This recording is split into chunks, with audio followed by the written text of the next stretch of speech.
माणसाकडून अपेक्षा करण्या अगोदर आपण त्या लेवलला पोहोचलो पाहिजे. का माणसांना आपण आपलं म्हणून आपले डाऊनलाईन, आपले गेस्ट, आपली लोक आपण का त्यांच्याकडे त्या पद्धतीने बघू शकत नाही? हे कुछ करना है यार, आपके लिए कुछ करना है, तुमच्यासाठी करायचं, तुमचं स्वप्न आहे, तुमचा टार्गेट आहे, तुमचा जग्या आपण करूया. ती ऊर्जा आपल्या आतून काम लागू शकतो. चांगलं करण्यासाठी शिकवलं, चुकीचं करण्यासाठी प्रयत्न करा, वेगळं हवा असतो. जर काही हिंमत मला करायचं असेल, चांगलं करायचं असेल तर अंदर शेर दिल होना जरूरी है. इसको कैसे भी शेर दिल, राइट? शेरों के साथ भी जी सकते हो. तेवढी दाखवू शकत आपली कॅपॅसिटी. आपल्याला माणसांवरच या गोष्टी करायच्या, माणसांसाठी आपल्याला काम करायचं. एखादा डाऊनलाईन वेळ देतो आणि आपण वेळेत पोहोचतो का? अपलाईन आपल्याला वेळ देते ना, आपण अपलाईनचा रिस्पेक्ट देऊन त्या वेळेत पोहोचतो का? आपण कंप्लेंट करतो, आपण अपलाईनचा रिस्पेक्ट घेऊन तर डाऊनलाईन आपला रिस्पेक्ट आपली आत ठेवतात. दॅर इज अ टेलिपॅथी, थॉटोस्फिअर आहे. याच विश्वामध्ये थॉट स्टोर होतात आणि रिफ्लेक्ट होतात. आपण विचार करतो ते आपल्यालाच मिळणार आहे.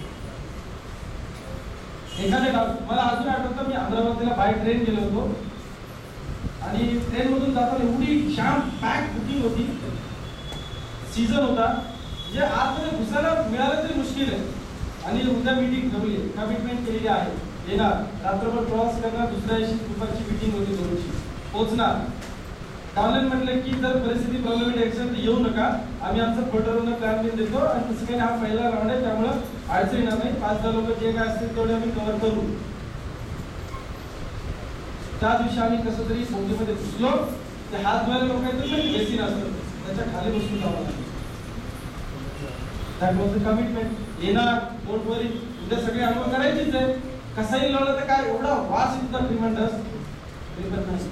आपण कमिटमेंट केले, अजूनही रिलेशन स्ट्रॉंग आहे त्याच्यावर. त्या फॅमिलीला अजूनही रिलेशन स्ट्रॉंग आहे. तुम्ही फक्त आवाज टाका आणि things will be done. In fact माझ्या वाईट दिवसांमध्ये मला त्याच्याकडनं परत एकदा नोकरी सुद्धा मिळाली. मी परत जीवनामध्ये उभा राहू शकलो. त्यावेळेला नेटवर्क मार्केटिंगमध्ये आम्ही एकत्र परत काम नाही करू शकलो, त्यांच्या कामामुळे ते बाहेर पडले. सी पण तुम्ही काहीतरी गोष्टी केल्या, चांगल्या प्रकारे केल्या, त्याची परतफेड तुम्हाला मिळते. का चांगलं राहू शकतो? त्या व्यक्तीचं नाव गिरीश सरने, राजाराम बापू दूध संघामध्ये असिस्टंट मॅनेजर वाशीला. कधी वाशीला तरी सांगा, म्हणजे आता येऊ का केलं गरज तर भासत नाही, पण त्याची ज्या वेळेला तुम्ही करणार, लोकांची तळमळीने करणार, डाऊनलाईनसाठी प्रयत्न करणार. आणि तळमळीने का करू नये मला सांगा, आपलाच चेक वाढणार. तुम्ही उपकार नाही करत ना. माझ्या आपल्याने जर माझं काम केलं तर उपकार नाही, याचा अर्थ असा नाही की आपल्याला हे केलं पाहिजे, ते केलं मी लिस्ट काढून देणार त्यांना.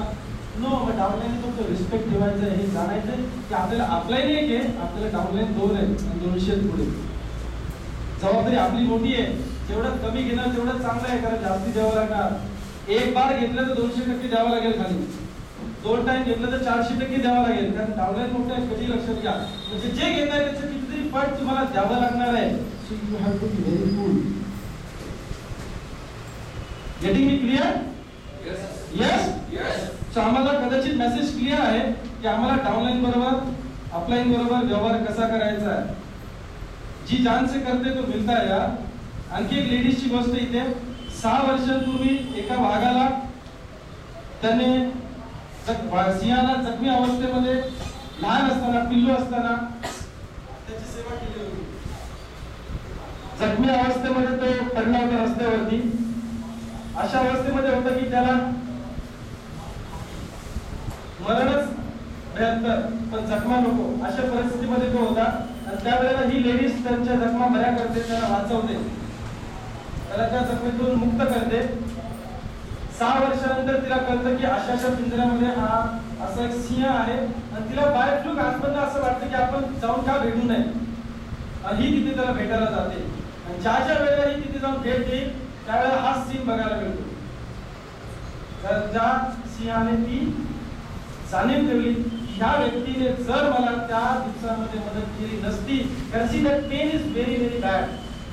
त्या ज्या जखमा आहेत, तो जो त्रास आहे, त्या त्रासामध्ये कोणीतरी मला मदत केली,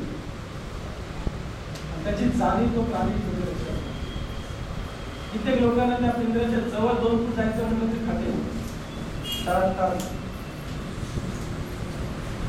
तिथे सी द फीलिंग इमोशन लक्षात घ्या. चांगल्या भावनेने तिने ते काम केलं असेल.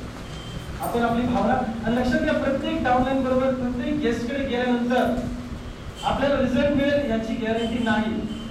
पण कृष्णाने सांगितलेलं आहे भगवद्गीतेमध्ये काय, तू कर्म किया जा, अच्छे दिल से कर्म किया जा. ह्या डाउनलाईनकडे तुम्हाला रिझल्ट नाही मिळाला किंवा ह्या गेस्टकडे डीडी नाही मिळाला, कदाचित तुम्ही ते 2 तास घालवले, तुम्हाला काय माणूस आहे यार. नो, 2 तास तुमची ट्रायल मॅच होती, 2 तास फ्रेंडली मॅच होती. तुम्ही तुमचं बेस्ट दिलं, पुढे जाते 10 मिनिटांमध्ये डीडी मिळतो.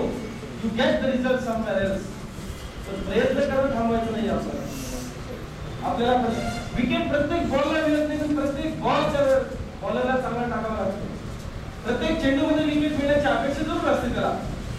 सही का असं म्हटलं तर मी फक्त मेडलला जोर टाकणार, अरे छकडी पण बसते, चौका पण बसतो, इमोशन तू कंट्रोल करना पडेगा, राईट. आणि जे 12चे भाव करतात त्यांना 6 चिठ्ठे बसतात एका ओव्हरला. तुम्हाला मेंटली स्ट्रॉंग व्हायचं आहे, मेंटली आणि इमोशनली स्ट्रॉंग व्हायचं. जर आपण लक्ष दिलं तर बिझनेस कसा करू शकणार. आणि फक्त बिझनेस नव्हे, पारंपरिक जीवनामध्ये आपल्या संसारामध्ये सुद्धा इमोशनली आपण डिस्टर्ब असू तर वाट लागते संसाराची.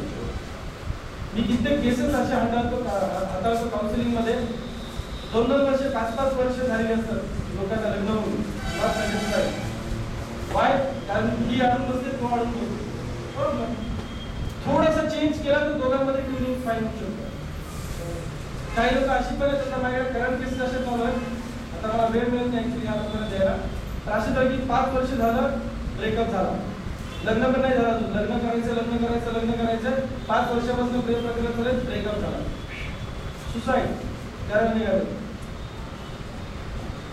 मी म्हणतो बेस्ट ऑफ लक. लग्न अगोदर झालं, लग्नानंतर सोडून दिलं असतं, काय केलं असतं तू, लेडीज येते शीचं घर म्हटलं गुड. लग्न केलं असतं 2 महिन्यांनी आणि जानेवारी निघून गेलं असतं दुबईला, काय केलं असतं.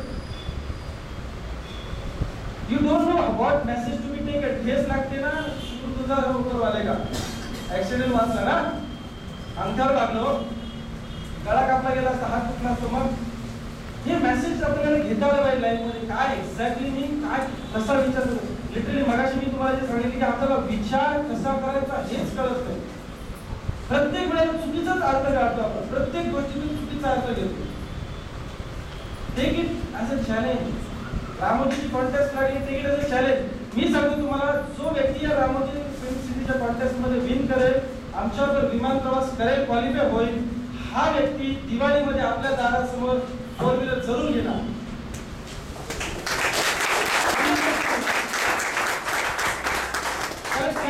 तुम्ही आता रामोजीला आल्यानंतर त्या 4 तासामध्ये अनुभवणार की या काय प्लॅनिंग आहे कंपनीच्या पुढे. मी आता नाही सांगत, तुम्हाला डिस्कस करू शकतो.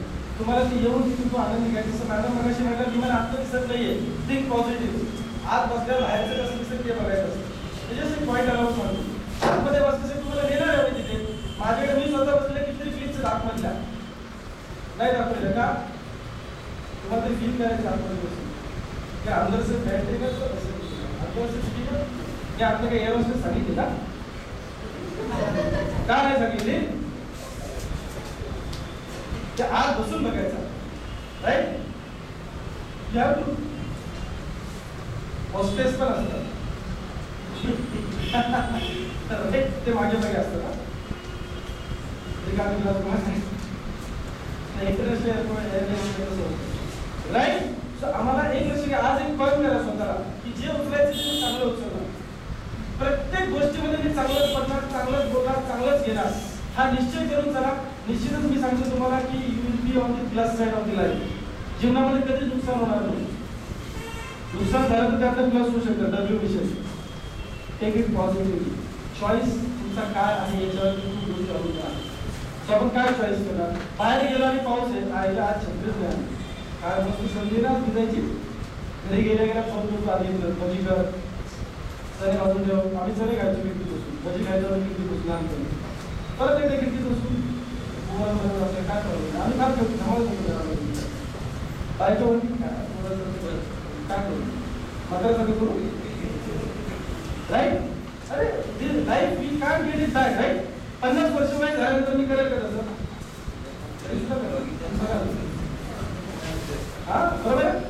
म्हटलं पाहिजे काय लहान मुलाचं करता किती बरं वाटतं माहिती लहान झाल्यासारखं असं वाटत नाही. 35 वर्षाचं विषय पण काढून टाकली एलईडी मधून लोक म्हणजे येऊ दिसताय म्हणून लगेच आता पुढे नाही. आपण आम्ही कंडिशनर नाही ना, आम्ही आमची कंडिशन कधी करू शकतो. We are not conditioner. काल एकाने पोझिशन अशी घेतली नाही असं झालं तुम्ही असंच वागणार म्हणशील म्हणतात तू व्यवस्थित जगू शकणार नाही. Don't take a stand. Stand घेतलं की माणसाला प्रॉब्लेम येतो आयुष्यात. एखादा म्हणतो आता असं झालं आता ही केस मी आता तुम्हाला सांगितली. आता मगाशी त्या मॅडमचा फोन आला ऍक्च्युली की तुम्ही 4 दिवस आता क्लासला येणार. मी इंग्लिशच्या क्लासला जातो सकाळी 4 दिवस क्लासला येणार. म्हटलं कामं धंदे आहेत की मला काम पण केलं पैसे तर क्लासला येणार नाही. मग मला तर जॉब सोडायचा मी दुसरीकडे चालले मला उद्या अपॉइंटमेंट आहे असं डिस्कस करायचं म्हटल्यानंतर बोलू. त्यांनी स्टँड काय घेतला माहिती का 5 वर्षानंतर एखादा व्यक्ती नाही म्हणू शकतो लग्नाला हे मला समजतच नाही. हा माणूस असू शकतो का म्हटलं माणूस आहे निर्णय घेतोय आणि तो चुकतोय. तो माणूस आहे म्हणून तुला सांगितलं तरी कसं असं निघून गेला असता. मोबाईल नंबर बदलला असं तुला कळलंही नसतं. माणूस आहे निर्णय घेतला त्याने सांगितलं तुला की मला तुझ्याशी लग्न करायचं नाही. इंसान ही है वो. मैं अभी किसी के साथ शादी नहीं करूंगी. हा स्टँड चुकीचा आहे. आज या पोझिशनवरती असं कसं म्हणू शकतो की माझ्यासाठी दुसरं कोणी नाहीये. दुसरं याच्यापेक्षा काहीतरी चांगलं असेल कदाचित हा ब्रेकअप होणं गरजेचं होतं. तर आपण काय चॉईस करून घेतो स्वतःला हे फार महत्वाचं आहे. लग्न झाल्यानंतर सूट दिलेली नाहीये. एका मुलाला चांगला मंत्र दिलाय तुमच्यासाठी जे चांगलं आहे तीच गाड मारून दिली तुमच्यासाठी हे लक्षात ठेवा. बरोबर आहे. आणि तुमचा लाईफ पार्टनर मी जे शिकलोय मला जे माझ्या गुरुने सांगितलं life partner is your Guru in life. Life partner तुमचा गुरु आहे तुमच्या आयुष्यामध्ये. का एक फार मोटिवेटिंग असतो दुसरा फार निगेटिव्ह असतो. तो त्याला जागेवर ठेवायचं काम करतो. तो काय म्हणतो त्याला इतका वेळ असेल तर प्रॉब्लेम होतो पुढे गेला भाषण असतं राईट. हे नेहमी लक्षात ठेवा. शरद पवार वाईफ नोव्हेअर कुठेच नाही घर संसार बरोबर. आणि जिथे दोन्ही पॅरलली चालले तिथे प्रॉब्लेम येतात. येऊ शकतात म्हणजे येतील तसं काही नाही पण येऊ शकतात. सो प्लस मायनस पाहिजे. हे जे स्त्री पुरुष समीकरण आहे हे बॅलन्स ठेवण्यासाठी आहे. जर दोन्ही गोष्टी एकत्रित जर ऊर्जा बरोबर फार स्ट्रॉंग असेल तर अडचण येऊ शकते. बाबा आमटेंचा असेल तर भाग निराळा आहे. दोघांचा उद्देशच एक आहे बरोबर. That is okay. पण बाबा आमटेंची पातळी उंच आहे. त्या पातळीला गेल्यावरती लाईफ पण आपल्या त्या लाईनला जाणार. आपल्याकडे काय कधी इकडे कधी तिकडे कधी इकडे कधी तिकडे कधी सासूवाडीकडे कधी माहेरी कधी सासूवाडी कधी माहेरी. आपलं ताकद असणं अवघड आहे. त्यामुळे आपल्या लाईफ पण नाही आपले पुढे. तुम्हाला नेहमी असं वाटत असेल माझ्यावर असं होतंय माझ्याच घरात असं का. कुठेतरी बघितलं असं वाटतं ती बघा ती कशी छान आहे सपोर्ट करते नवऱ्याला असं करते. ती का सपोर्ट करते कारण तो काय करत नसतो. ती त्याला मोटिवेट करत असते कर काय कर काय. हे प्लस मध्ये असं असणं गरजेचं आहे. Otherwise life is hopeless. Really तुम्ही थोडंसं पडताळून जर बघितलं तुमच्या आसपास तुमचं स्वतःचं आयुष्य हे प्लस मायनस असणं फार गरजेचं तरच आपण व्यवस्थित चालू शकतो. हे बरोबर आहे की चाकं दोन्ही समान असावी. ही मी इंटरनल गोष्ट बोलून दाखवतो तुम्हाला. ही इंटरनल गोष्ट आहे जी आतमधून स्थिती कशी असली पाहिजे. तुम्ही म्हणाल मग एखादं हातगाडीचं एखादं बैलगाडीचं चाक तसं नाही म्हणत आहे. काय घ्यायचं तुमचं तुम्ही ठरवा कुठल्या पद्धतीने स्वीकारायचंय. ऑल निगेटिव्ह पॉइंट्स जे तुम्ही बघताय तुमच्या वाईफ मध्ये किंवा हसबंड मध्ये हे तुमचे निगेटिव्ह पॉइंट्स आहेत म्हणून तुम्हाला ते दिसत आहेत. ते लक्षात घ्या. तुमच्या पत्नीमधले किंवा पतीमधले जे तुम्हाला निगेटिव्ह पॉइंट दिसतात ना घेऊन काढा आणि डोळे बंद करून शांतपणे बसा आणि हे तुमच्या लाईफकडे बघा. 100% तुमच्यात सापडतील पॉइंट. 100% चॅलेंज आहे. माझं नाही गुरुचं चॅलेंज आहे आमचं. 100% सापडणार. जर नाही सापडले तुमच्यात नसतीलच तुम्हाला सापडलेच नाही. पण जे जे तुम्हाला सापडते लाईफ पार्टनर मध्ये मायनस पॉइंट जे जे तुम्हाला आवडत नाही ते जर तुमचा लाईफ पार्टनर करत असेल याचा अर्थ काय आपल्या साईडला निगेटिव्ह आहे म्हणून तो लाईफ पार्टनर तसं करतोय. Life is a lesson. Life is a teaching. शिकायसाठी आपण आलेलो आहोत इथे. न शिकता गेलं तर परत परत यावं लागेल आणि फार झटके खावे लागतात. दिस इज द जेल. आपण मागाशी बघितलं दिस इज द जेल. या सजा काटने के लिए आए हैं. थोड़ी एसी में रह के सजा काटेंगे पीआरबी करेंगे. हम भी खुश वाइफ भी खुश हस्बैंड भी खुश. बरोबर. Yes yes. याला रेस्ट दिली तर त्याला रेस्ट दिली राईट. नाव मगाशी एका ऍक्टरचं नाव आपण बघितलंय बाप ऍक्टर. हे बाप ऍक्टर बाप का होतं ते आपण बघूया. कुठलं नाव होतं कुठला तुला हाकल एक एक हाकल इथं कोण जाणार नाही हाकल एक अँगल राईट